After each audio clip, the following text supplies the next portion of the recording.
किसी भी दरियाई स्ट्रक्चर, बैराज या पुल की मंसूबा बंदी करते हुए दरिया की चौड़ाई और पानी के बहाव को मद्देनज़र रखते हुए स्ट्रक्चर को डिज़ाइन किया जाता है।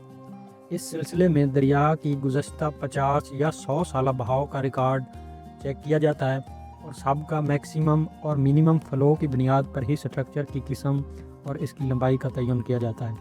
स्ट्रक्चर की लंबाई और मैक्सिमम फ़्लो से कम हो तो स्ट्रक्चर की कैपेसिटी कम हो जाती है और अगर इससे ज़्यादा हो तो ना सिर्फ तमीरी लागत बढ़ जाती है बल्कि बैराज के पेट में बेले भी बनना शुरू हो जाते हैं, जो कि मुस्तकबिल में इंतज़ामी और रेगुलेशन पेचीदगियाँ पैदा करते हैं और स्ट्रक्चर की कैपेसिटी भी कम हो जाती है।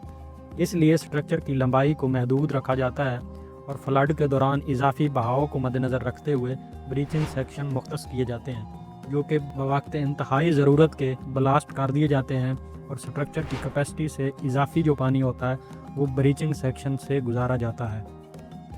हमारे दरियाओं की जोग्राफियाई खदोखाल के मुताबिक दरिया के दाएं जानिब की ज़मीन अमूमन ऊंची है, इसलिए ब्रीचिंग सेक्शन ज़्यादातर दाएं तरफ ही डिज़ाइन किए जाते हैं ताकि पानी दोबारा दरिया की तरफ लौट आए। दरिया के बाएं जानिब नशेबी सतह होने के बायस बंद पर इजाफी दबाव पड़ता है। फ्लड बंद जो कि मिट्टी के बने होते हैं, इसलिए अगर पानी की सतह क्रिटिकल गेज लेवल से ऊपर हो जाए तो उसमें पानी रसने लगता है और पानी के रसने की वजह से बंद के टूटने का ख़तरा लाहक हो जाता है। याद रहे, नशेबी सतह होने की वजह से दरिया के बाएं जानिब से निकलने वाला पानी वापस दरिया की तरफ नहीं आता। इससे होने वाली तबाही भी लामुतनाई होती है। वाज़ेह रहे कि ब्रीचिंग सेक्शन का मुतबादिल कोई पुल, गेट या स्पिलवे वगैरह भी नहीं होते।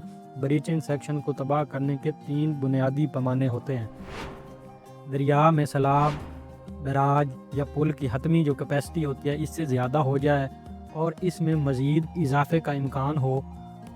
दूसरी जो कंडीशन है, पानी की सतह फ्लड फाइटिंग प्लान में तजवीज़ करदा क्रिटिकल गेज लेवल अचीव हो जाए या इससे तजावज़ कर जाए और पानी की सतह में मुसलसल इजाफा हो रहा हो। तीसरी सूरत ये होती है कि एग्जीक्यूटिव इंजीनियर या ब्रीचिंग सेक्शन के मालिक महकमे के नुमाइंदे के नुक्ता नज़र से तमाम दस्तयाब तकनीकी और हाइड्रोलॉजिकल हालात पर गौर के बाद मज़कूरा बाला मयार पूरा होने का इम्कान हो तो मज़कूरा कमेटी क्रिटिकल गेज का लेवल अचीव होने या इससे तजावज़ करने से पहले भी ब्रीचिंग सेक्शन एक्टिव करने की मजाज होती है और ये राय पाकिस्तान मेट्रोलॉजिकल डिपार्टमेंट या दीगर मुतबर ज़राए की जानिब से किए गए सैलाबी पेशगोई मुतलका दरिया में अपस्ट्रीम मकामात पर खारिज होने वाले पानी के डिस्चार्ज, टाइम लैग, रास्ते में आने वाली मज़ीद शाखों, दरियाओं, नालों और नदियों से मुतवक्का इनफ्लोज की बुनियाद पर की जाती है। इस सूरत में कमेटी पेशावर माहिरीन से भी मशवरा कर सकती है और महकमा के सुपरिटेंडिंग इंजीनियर और चीफ इंजीनियर से भी मशावरत ली जाती है। इन तीनों में से जो भी शर्त पहले पूरी हो जाए तो ब्रीचिंग सेक्शन को तबाह कर दिया जाता है। किसी भी एग्जीक्यूटिव इंजीनियर के लिए इसके ज़ेरे इंतज़ाम ब्रीचिंग सेक्शन को उड़ाना सबसे आखिरी हल और तकलीफ़देह अमल होता है। ताहम ये उसका ज़ाती फ़ेल नहीं होता। के लिए पंजाब इरीगेशन डिपार्टमेंट की तरफ से एक कमेटी तश्कील दी जाती है जिसमें मुतलका अजला के deputy commissioner, एक्सियन highway, railway, CNW और पाकिस्तान आर्मी के कर्नल रैंक के अफीसर शामिल होते हैं, जो कि मुतलका एक्सियन अनहार की तजवीज़ को खूब रखने के बाद इस पर अमल का फ़ैसला करते हैं। कमेटी ब्रीचिंग सेक्शन को चलाने का फ़ैसला तकनीकी मशवरा मद्देनज़र रख कर करती है, जो कि मुतलका एग्जीक्यूटिव इंजीनियर की तरफ से दिया जाता है। अगर अराकीन के माबैन राय का इख्तलाफ हो तो हतमी फ़ैसला डिप्टी कमिश्नर के इख्तियार में होता है।